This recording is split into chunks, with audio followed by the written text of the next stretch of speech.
In the opulent ballroom of the Voss Tower, where crystal chandeliers cast a golden glow over New York's elite, billionaire Alexander Voss raised his champagne flute for a toast.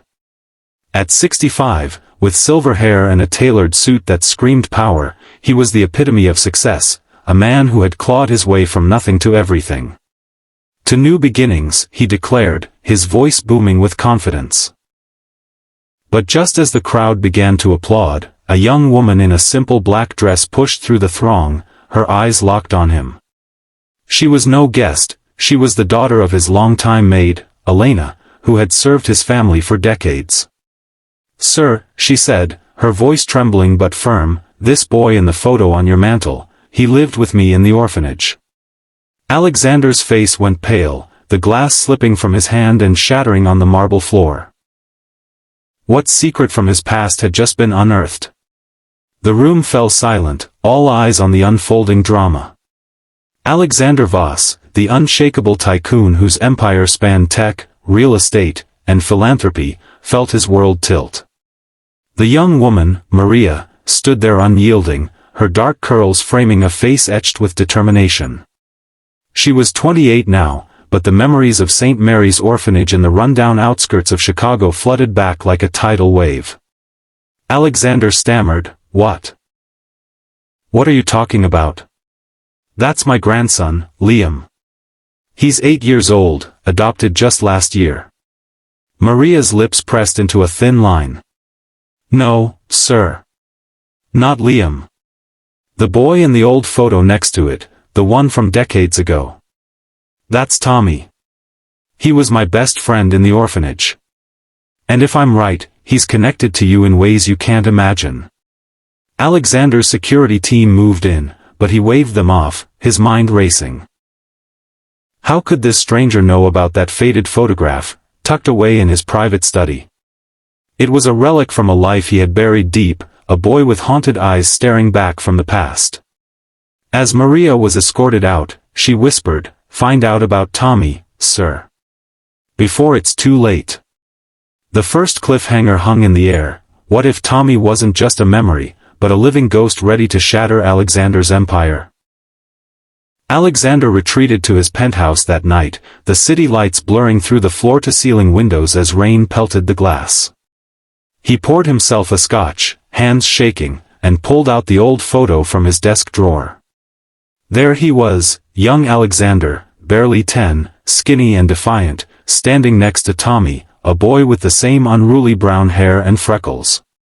They had been inseparable at St. Mary's, two orphans against the world. Alexander's real name back then was Alex Kowalski, abandoned by parents he never knew. Tommy had been his anchor, the one who shared stolen cookies under the covers and dreamed of escaping together. But life had torn them apart. At 14, Alexander ran away, hitchhiking to New York, changing his name, building his fortune through sheer grit and a few shady deals he preferred to forget. Tommy? He had vanished after a foster placement gone wrong. Alexander had searched once, half-heartedly, but success had a way of erasing the past.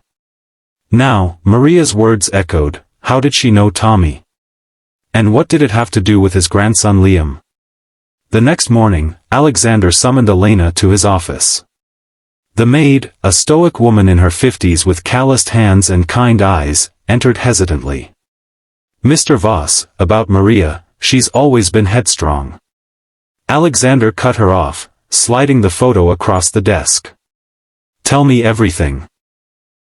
Elena sighed, sinking into the chair. She had found Maria on the orphanage steps as a baby, adopting her despite her own hardships.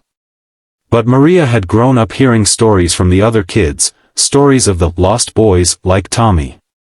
Maria was there from age 5 to 12, Elena explained. Tommy was older, but he looked out for her. He disappeared one night, rumor was he was adopted by a wealthy family. Maria never forgot him. Alexander's heart pounded. Adopted? He had built his life on solitude, marrying late to a socialite who left him after their son, David, was born.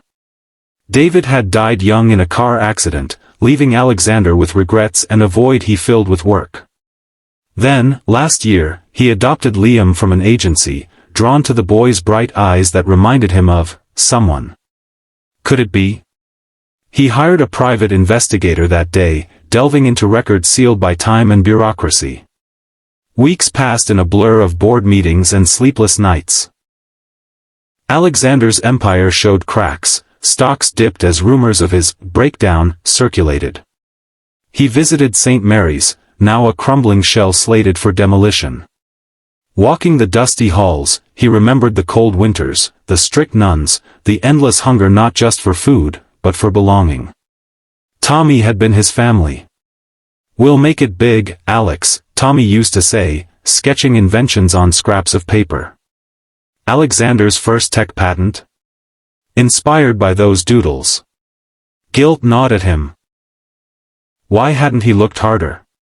The investigator called with a lead. Tommy's full name was Thomas Reed, placed with a foster family in Ohio. But the trail went cold after a house fire in '85. Alexander confronted Maria at her modest apartment, where she worked as a teacher by day and volunteered at shelters by night. "Why tell me now?" he demanded. Maria met his gaze. "Because I saw Liam's photo in the society pages. He looks just like Tommy did at that age. And I found this." She handed him a locket, Tommy's locket, with a tiny photo inside of two boys. Alexander's breath caught. Was Liam Tommy's descendant? The second cliffhanger loomed. As Alexander opened the investigator's latest file, a name jumped out, David Voss, his own son. What hidden connection tied them all? Digging deeper, Alexander uncovered the truth piece by agonizing piece. His son David, before his death, had fathered a child out of wedlock, a boy given up for adoption to protect the family name. That boy was Liam. But the real bombshell, David's mother wasn't Alexander's ex-wife. No, David had been adopted too, secretly. The records showed David was Tommy's son. Tommy, after leaving the orphanage, had a brief, tragic life, marrying young, losing his wife in childbirth, then dying in that fire. But the baby survived, adopted out as David Voss through underground channels. Alexander had unknowingly adopted his own brother's child as his son, and now grandson Liam was the next link. The revelation hit like a storm. How had he missed it? The resemblances, the shared quirks, Liam's love for drawing gadgets, just like Tommy. Challenges mounted, Alexander faced lawsuits from distant relatives claiming stakes in his fortune, media hounds digging into his orphanage past, and his own health faltering under stress. He collapsed one night, waking in the hospital to Maria by his side. "Why help me?" he whispered. "Because Tommy would have wanted family to stick together," she replied. Elena confessed she had known fragments, keeping silent to protect Maria from the pain. Resolution came slowly, with emotional depth that reshaped them all. Alexander invited Maria and Elena into his life, not as servants, but as equals. He funded the orphanage's revival, turning it into a state-of-the-art center for foster kids. Liam, oblivious at first, thrived under the new Aunt Maria, who taught him about resilience. Alexander confronted his past head-on, writing a memoir that exposed his vulnerabilities, inspiring millions. But the deepest healing was personal. At a quiet family dinner, Alexander shared stories of Tommy, tears flowing freely for the first time in decades. "I thought success meant leaving the pain behind," he admitted. "But real strength is facing it, embracing the people who remind you of who you were." Maria nodded, her own wounds mending. Challenges like betrayal from old business partners tested them, but they resolved with unity, Alexander stepping back from his empire to mentor Liam, Elena retiring with dignity, Maria starting a foundation for orphanage alumni. As months turned to years, the family grew. Liam, now a teenager, invented his first gadget, dedicating it to Uncle Tommy.